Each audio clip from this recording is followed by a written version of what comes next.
एकता जिंदाबाद। सर मारे थे वहाँ बैठे बैठे बैठे बैठे। और यहाँ पे जितने भी लोगों तक अगर मेरी आवाज पहुंच रही हो और मेरा थोड़ा बहुत भाषण टूटा फूटा अगर सुनना हो तो पंडाल में आके बैठ जाओ, अपना मैं भाषण नहीं दूंगा सभी लोग, वरना फिर मैं कुछ बोलूंगा फिर आपको लगेगा रामदेव भाई खातेगांव के पास से आया तो कुछ बोल के चले गए। यार खाने पीने की आदत हमारी छोड़ दो थोड़ी सी। जहां जहां तक मेरी आवाज पहुंच रही सभी लोगों से निवेदन करूंगा, हाथ पांव जोड़ के यहाँ के बैठ जाए सभी लोग। और वो दादा उन तक भी मेरी आवाज पहुंच रही वो भी आके बैठ जाए। साथियों, सबसे पहले मैं आदिवासियों के भगवान क्रांति सूर्य धरती आबा बिरसा मुंडा जी के चरणों में नमन करता हूं। और थोड़ा बहुत टूटा मोटा काम छोड़ के जो लोग यहाँ पे आए हैं बड़ी मुश्किल से थोड़े बहुत, उनको भी मैं सेवा जोहार करता हूं, उनके चरणों में नमन करता हूं। कम से कम आए तो सही यहाँ तक इतने लोग, और जो आए हैं वो तो उधर ही घूम रहे हैं आगे, उनसे भी निवेदन दूंगा तुम्हारे चरणों में नमन करता हूं, आके बैठ जाओ यहाँ पे। बार बार कहना पड़ रहा है। साथियों, आज जिस प्रकार से पूरे प्रदेश पूरे देश में जो माहौल बना है, हमारी जो लड़ाई है वो असल में हमारी लड़ाई दुश्मन से नहीं है, वो हमारे ही भाई से लड़ाई है। अभी मैं कन्नौज से आ रहा था, जनजाति आयोग वालों का जनजाति और वनवासी वालों का कार्यक्रम था, तो मैं कन्नौज से आ रहा था निकल के। कार्यक्रम बिरसा मुंडा जी का था, नारा जय श्री राम जय भाजपा का लगा रहे थे। मेरा दिमाग काम नहीं कर रहा था बिल्कुल भी। अरे कम से कम कदो एक दिन तो भगवान बिरसा मुंडा का नारा लगा लो। तुम साल भर जय श्री राम जय भाजपा का लगाते हो। उन गधे से कहना चाहता हूँ, अगर तुमको इतना ही नारा लगाना है तो अयोध्या में जाओ, जाके वहां पर नारा लगाओ जय श्री राम का। आज के दिन पे कम से कम बिरसा मुंडा के नारे लगाओ। और मैं सब लोगों से युवाओं से पूछना चाहता हूँ, जनजाति गौरव दिवस की शुरुआत कब से हुई थी? आप मुझे बताए हाथ उठा के, कब से हुई जनजाति गौरव दिवस की शुरुआत? मात्र 1 से 2 वर्ष हुए कि नहीं हुए? ज्यादा कंटिन्यू हुए? मेरा सवाल है जनजाति वालों से, वनवासी वालों से, आरएसएस वालों से, बिरसा मुंडा जी को पैदा हुआ 147 साल हो गए। 147 साल पहले तुम क्या मर गए थे? मैं पूछना चाहता हूँ आप सब लोगों से, मर गए थे क्या लोग? आज जो लोग जनजाति दिवस मना रहे हैं, मैं आपको बताना चाहता हूँ युवाओं की देन है। जब इन युवाओं ने उंगली करना चालू कर दिया बीजेपी आरएसएस के लोगों से, इन लोगों ने जनजाति दिवस गौरव दिवस के रूप में मनाना चालू कर दिया। मैं आप सब लोगों से कहना चाहता हूँ, आज जनजाति दिवस मना रहे हैं।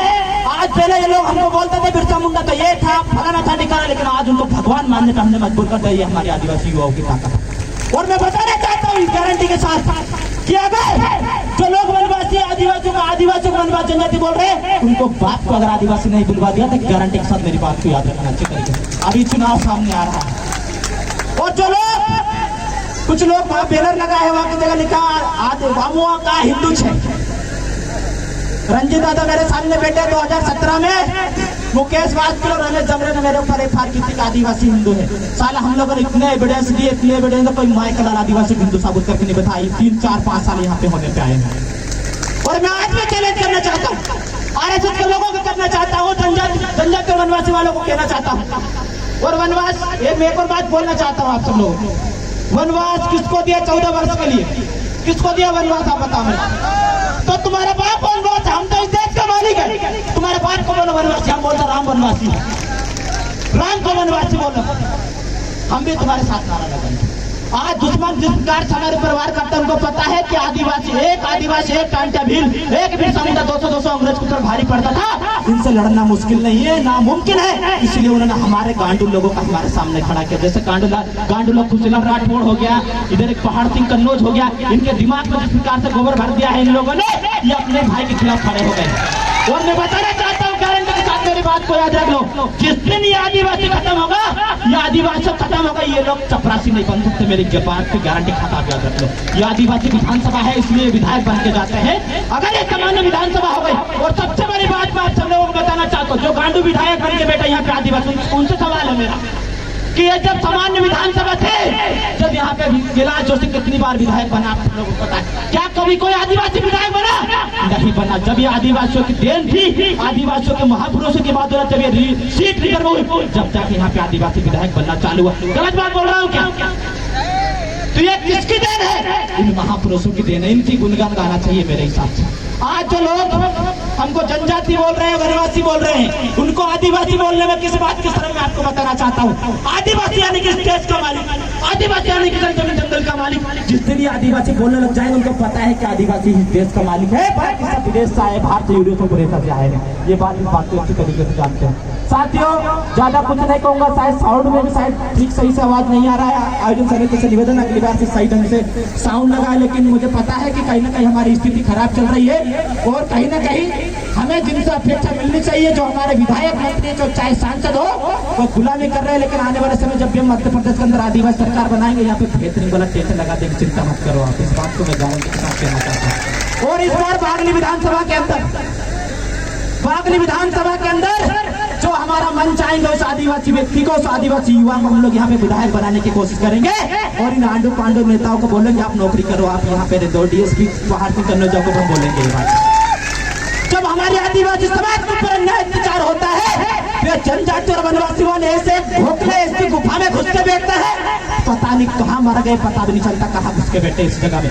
आवाज चिल्लाने पर हमारी बहनों की चीख नहीं सुनाई देती, हमारे युवा साथियों के ऊपर जो अत्याचार होता है वो सुनाई नहीं देता। लेकिन हाँ, अगर बीजेपी के लोगों ने जरा सा नारा लगा दे तो वो भाग से बिल से बाहर निकल आएंगे, नारा लगाने लगेंगे जैसे राम जय जैसे राम।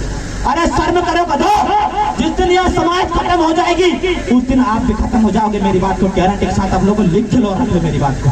साथियों, ज्यादा कुछ नहीं कहूंगा, बहुत सारे प्रवक्ता लोग बैठे हैं लाइक, और मेरी बात को अगर किसी को बुरा लगा होगा तो लगने दो, कोई दिक्कत नहीं है। मन में भड़ास थी थोड़ी बहुत निकाल ली, कोई दिक्कत नहीं। 80 किलोमीटर दूर से आया हूँ और 4,000 रुपये पेट्रोल में खर्च हुए हैं, इसलिए थोड़ा सा बोल दिया। और आयोजन कमेटी का बहुत बहुत धन्यवाद। और मेरे को एक और सबसे बड़ी बात बताना चाहता हूँ आप सब लोगों को, 5 जनवरी 2023 को, 5 जनवरी के 2011 का जजमेंट आप सबको पता है, मुझे बताने की आवश्यकता नहीं है कि आदिवासी ही मात्र इस देश का मालिक है। सुप्रीम कोर्ट का जजमेंट है, बाकी लोग सब बाहर विदेश से आए हैं, इसलिए हमें इनका धर्म को भी नहीं मानना है और इनके सिस्टम को भी नहीं मानना। मैं इस बात को बताना चाहता हूँ। हम लोग 5 जनवरी 2023 को हरणगांव जिला देवास के अंदर राष्ट्रीय स्तर का कार्यक्रम कर रहा है, जिसमें 1 लाख लोग की उपस्थिति लगभग होना है। और वहाँ पे हम लोग 5 प्रतिमा लगा रहे हैं, भगवान टांटे भील की, बिरसा मुंडा जी की, शंकर सर रघुनाथ शाह जी की और रेंगा कोरकू जी के वहाँ पे 5 मूर्ति 5 जनवरी 2023 को लगा रहे हैं। मैं अभी से घोषणा करना चाहता हूँ, आप सब लोगों की तैयारी करें।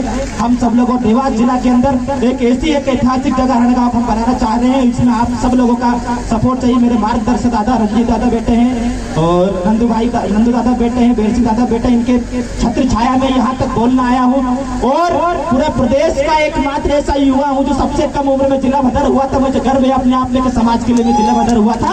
और आने वाले समय में जब भी समाज की लड़ाई लड़ने के लिए आवश्यकता लगेगी, रामदेव टकोड़िया का सीना सबसे पहले तैयार रहेगा, सबसे पहले जेल जाने के लिए मैं तैयार होगा।